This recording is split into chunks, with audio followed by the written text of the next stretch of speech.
Hello बच्चों, आज की क्लास में हम सीबीएसई क्लास 10th का इलेक्ट्रिसिटी चैप्टर पढ़ने वाले हैं और लेक्चर 1 में हम आज डिस्कस करेंगे चार्ज और इलेक्ट्रिक करंट को। चलो आज सबसे पहले हम चार्ज को डिस्कस करते हैं। तो ये जो एटम होता है बेटा, एटम के न्यूक्लियस में प्रोटॉन और न्यूट्रॉन प्रेजेंट होता है। जो प्रोटॉन है वो पॉजिटिवली चार्ज होता है और जो न्यूट्रॉन है उसके पास न्यूट्रल चार्ज मतलब कोई भी चार्ज नहीं होता है। और ये जो इलेक्ट्रॉन है जो कि इस न्यूक्लियस को रिवॉल्व करता है वो होता है नेगेटिवली चार्ज।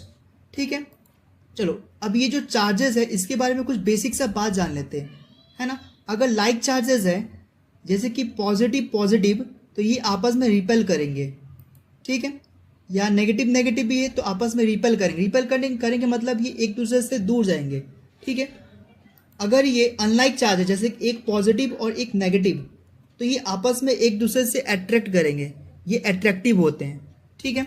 चलो अब इसके बाद हम एक और चीज़ देख लेते हैं कि ये जो चार्ज है, चार्ज का ऐसा यूनिट होता है कूलॉम्ब, ठीक है।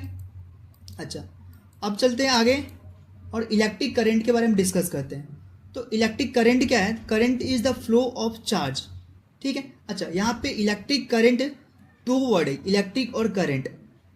इलेक्ट्रिक मतलब और करंट मतलब क्या होता है डिस्कस करते हैं। करंट का मतलब क्या होता है? किसी भी चीज़ के फ्लो को हम करंट बोलते हैं, ठीक है। अगर वाटर का फ्लो हो रहा है तो वाटर करंट, अगर विंड का फ्लो हो रहा है तो विंड करंट।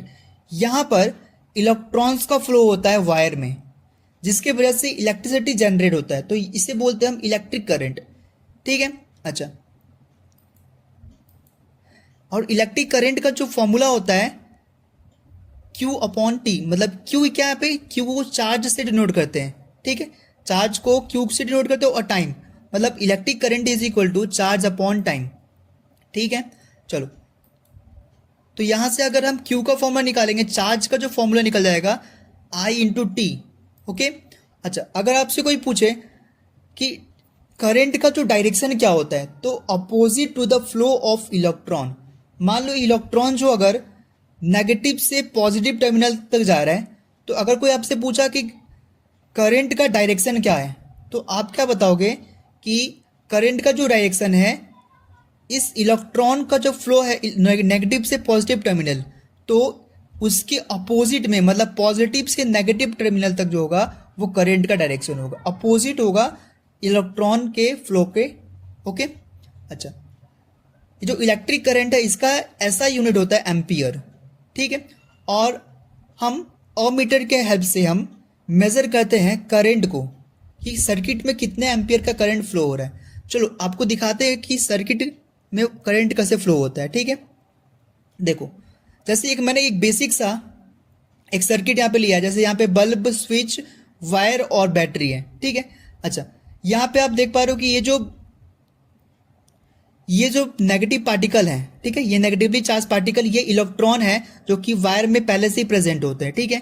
अच्छा, अभी ये स्टॉप है मतलब ये स्टॉप पोजीशन पे है, रेस्ट पोजीशन पे है, ठीक है, क्योंकि ये सर्किट अभी कंप्लीट नहीं है। जब हम स्विच को ऑन करेंगे तो ये सर्किट जो है कंप्लीट होगा, ठीक है। अच्छा, चलो ऑन करके देखते हैं कि सर्किट कंप्लीट होने के बाद क्या होता है।